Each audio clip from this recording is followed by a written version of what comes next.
السلام علیکم ورحمۃ اللہ وبرکاتہ۔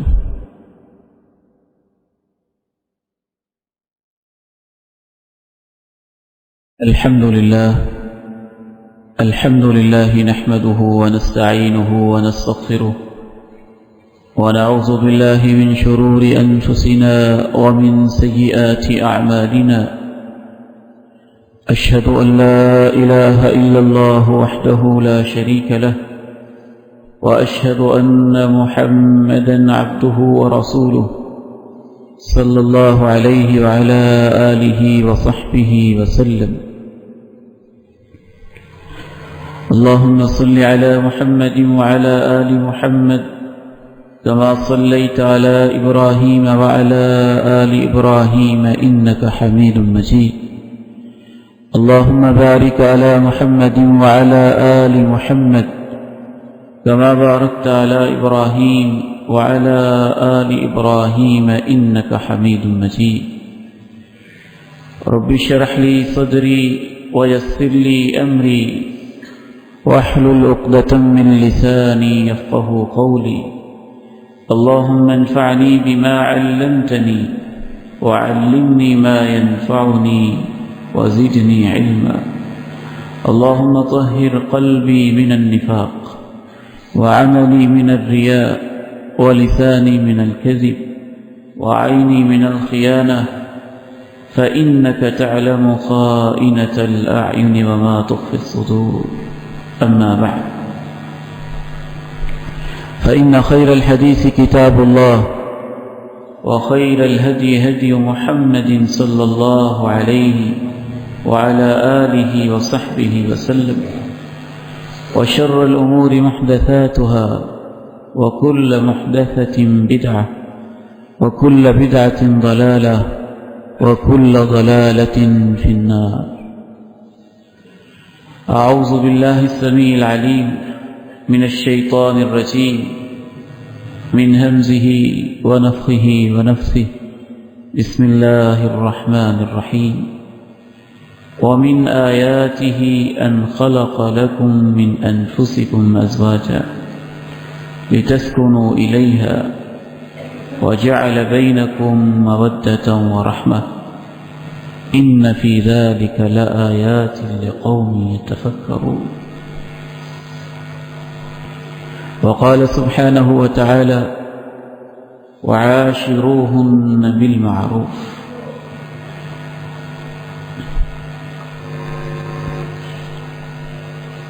گزشتہ سے پیوستہ خطبہ جمعۃ المبارک، اس میں ہم نے اپنی معاشرتی زندگی کا ایک اہم ترین موضوع شروع کیا تھا، میاں بیوی کے حقوق، گھروں میں سکون، اور اس حوالے سے اللہ کے پیارے نبی علیہ الصلاۃ والسلام کی حیات طیبہ سے ہمارے لیے رہنمائی۔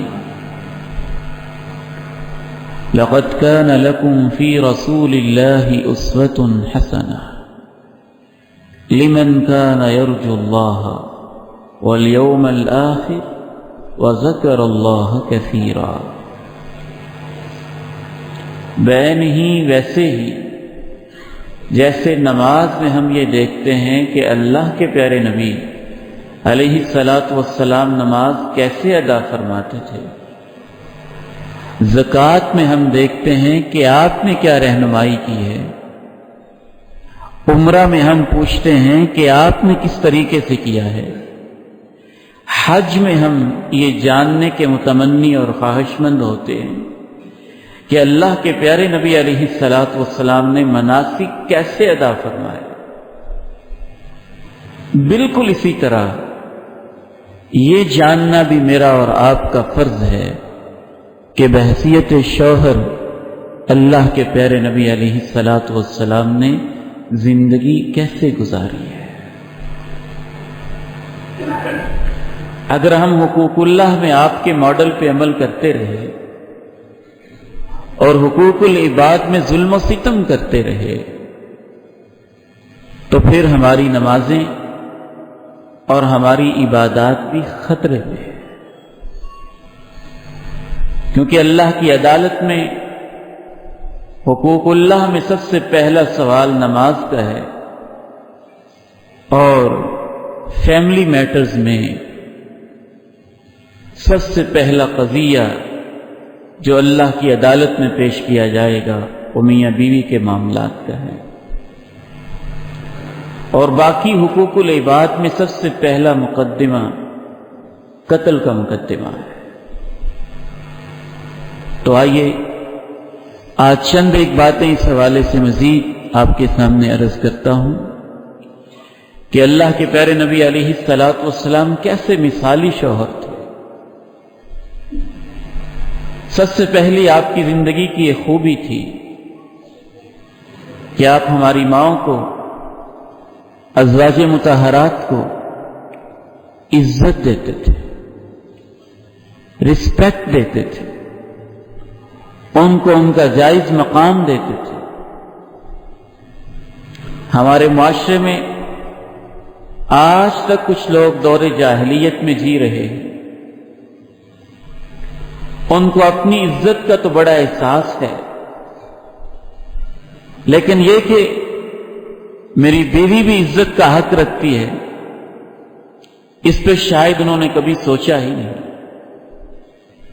ان کے لیے بیوی کو بے عزت کرنا، اس کی انسلٹ کرنا، بڑی محفل میں اس کی برائیاں گنوانا، اس کو ہر وقت کوستے رہنا، نکتہ چینیاں کرتے رہنا، کبھی تانے دیتے رہنا، ان کے لیے کوئی مسئلہ نہیں ہے۔ حالانکہ یہ سارے گناہ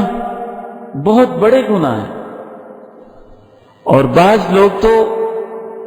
اس حد تک آگے شاید گزرے ہوئے ہیں کہ وہ یہ گناہ کرنا اپنا حق سمجھتے ہیں، اور وہ سمجھتے ہیں